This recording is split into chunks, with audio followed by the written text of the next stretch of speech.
Hola a todos, estamos aquí en California. Vamos a entrevistar a Joey Morgan, que es el dueño y el fabricante de los amplificadores Morgan, muy conocidos aquí en Estados Unidos, por una buena calidad relación-precio, por utilizar los mejores componentes que se pueden poner. Estos amplificadores son punto a punto y recrean cada uno de los amplificadores con tonos clásicos hechos actualmente.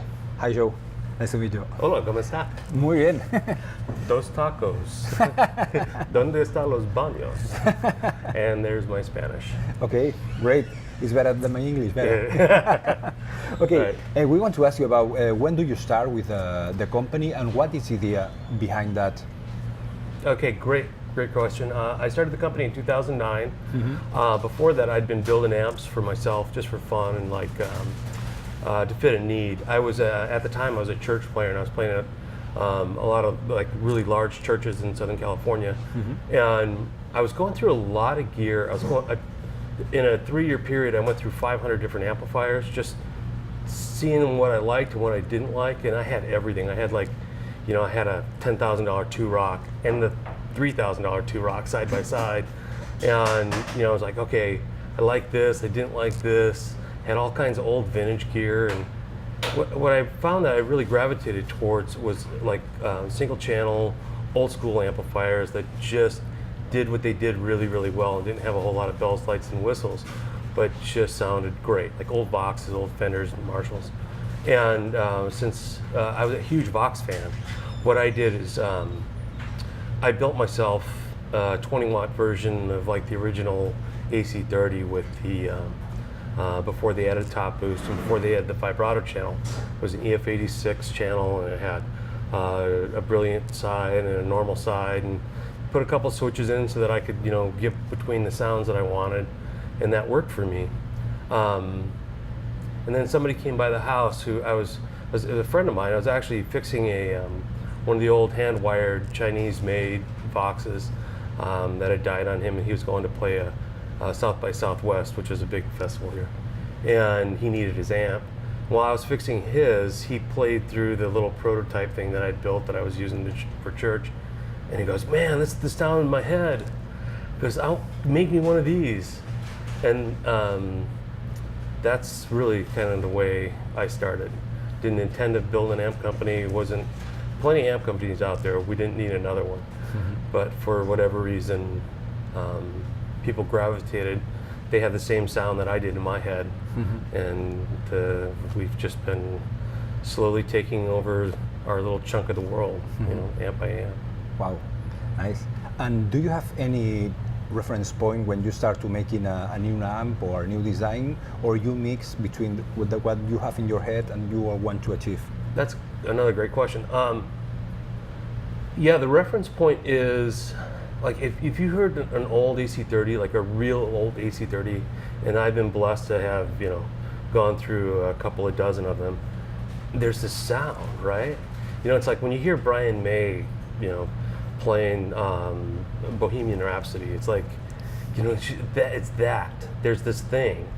And with all of the Vox style amps, the boutique amps that I had gone through at that time, they all seemed to sound modern or a little scooped, or there was something that was missing. There was a component that was missing.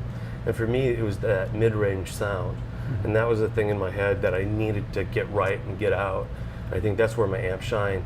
But then the other part was, okay, in 1962, that Vox AC30 was great if you're living in England and you were running on their power and it didn't catch fire or melt down or break. The design in that is when you have power tubes and preamp tubes that are basically getting cooked by all the heat in that little box, there's some things that we can improve on. And then, so I made those kinds of improvements just with the manufacturing process so that they're more reliable. But they're also, it's really, really easy to work on.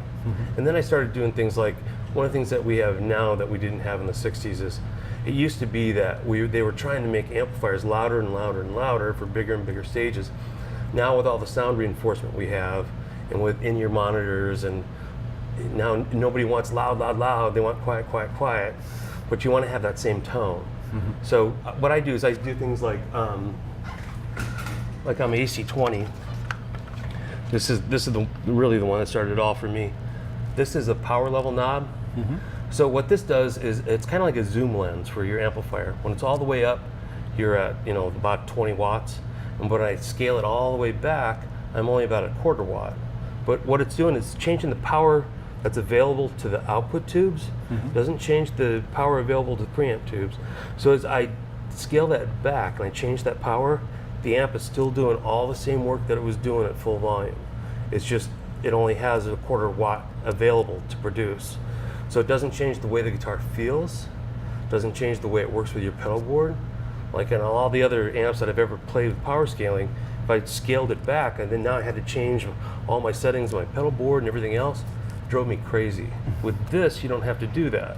You just dial it into the sound guy's happy, and then everything works the same. Feels the same, pick attack's the same. The way it works with your overdrives and your delays and everything else is the same. Great. And how do you apply the concept to the pedals? Because your pedal, it sounds like an amp tone. Oh. We don't have like the sensation that we are testing like a toys or a little pedal. They sound big, and the fuzz even sounds like the amp is broken or something is wrong with the amp. How do you achieve that? Okay, it's there are a couple different ways that you can go about designing. One is, and it's again like the way I look at my amplifiers. Discrete components are like transistors versus say like an IC. Like when you look at like a tube screamer and you hear about the the 4550 whatever the chip. That component is an integrated component where it's taking in outside voltages and it's keeping it at a certain level, and then it's providing a drive that comes from that at a certain level, and you can increase or decrease that. With a discrete component, what it's doing is you've got all the voltage there, and it's allowing a certain amount of voltage to pass through it. So depending on that particular device, they're like fingerprints or snowflakes. Each one of them is a little bit different, and the way that they pass current through, the way they allow you to create that drive is more like a tube. It's more like a real thing, as opposed to the IC version, which is once it hits that rail, it's either on or off, and it's that rail, and you can increase or decrease drive. What you're doing with a discrete component is you're treating it like a tube or like a guitar amp. And so for all the pedals that I build, they're all built around discrete components. I don't do any ICs at the moment, but that might change.